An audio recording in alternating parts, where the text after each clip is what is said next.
Hello, welcome to MoneyWiseAlpha.com. I am Christian John Salas, the founder. Today we're going to talk about paper money and banking origins. Nowadays, the banking system plays such an important role in our daily lives. Almost everywhere you go, you can find a local branch conveniently nearby to access your fiat currency money, right? Banks provide many essential services from savings, checking, to money transfer options, etc. But have you ever wondered why banks were created and how they were invented? Well, we're going to look at that today. Bartering was the first system people used. Figure 1 shows a simple barter illustration. For example, a fisherman could trade fish with a farmer with some grain, right? The barter system is basically a means of payment in which we trade an item for another item we value. For example, a farmer can barter some grain in exchange for a fisherman's fish, as this illustration shows. Even in our modern age, the barter system still exists.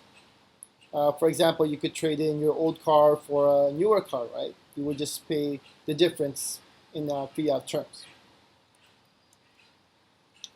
So gold and other precious metals were used as money, as commodity-based money. Here's an example, ancient Roman gold and silver coins. So around the year 600 BC is when the first commodity-based type of money was invented. The good thing with commodity-based money is standard measures could be implemented with accepted amounts. For example, in Roman times, let's say, you could buy a senator could buy a toga for one gold coin, right? So gold coins were used because gold is a good store of value, and it's also inert and has many good properties.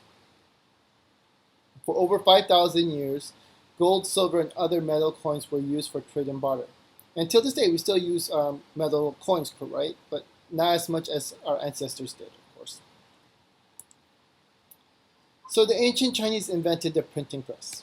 If you look at this figure, this is one of the very first printing presses invented by the ancient Chinese in the Sichuan province, right, around the 11th century about. So when the ancient Chinese invented the printing press, many great things happened.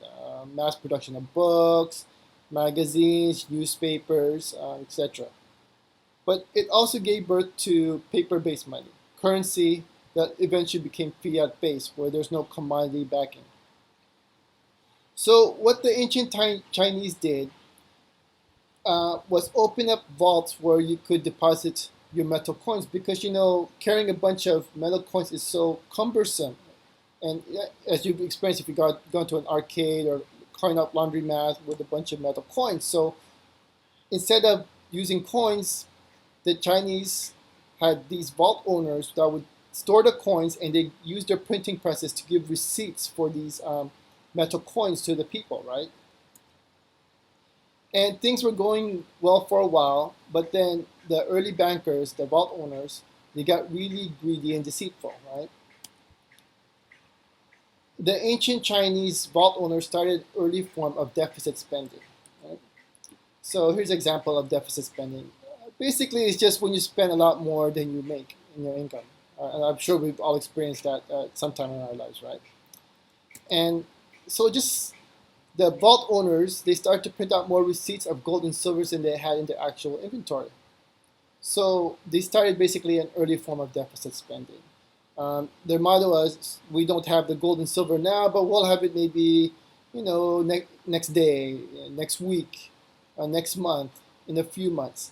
So they basically kept expanding this deficit. So what happened?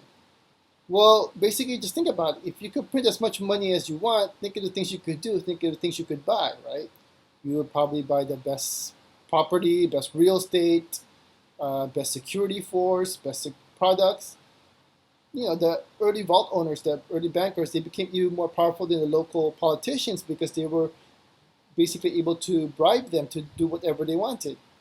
At the same time this was occurring, the buying power of the currency became diluted because now there was much more paper money in the system, but there was still the same amount of land, same amount of real estate, same amount of products, right?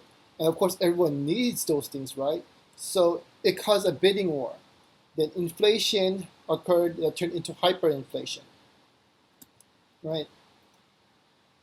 So here's an example of recent inflation in Zimbabwe. I mean, can you imagine having $100 trillion note and not being able to afford a loaf of bread?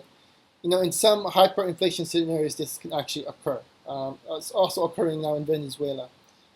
And this has happened throughout history many times. So the buying power of the ancient Chinese became basically worthless, you know?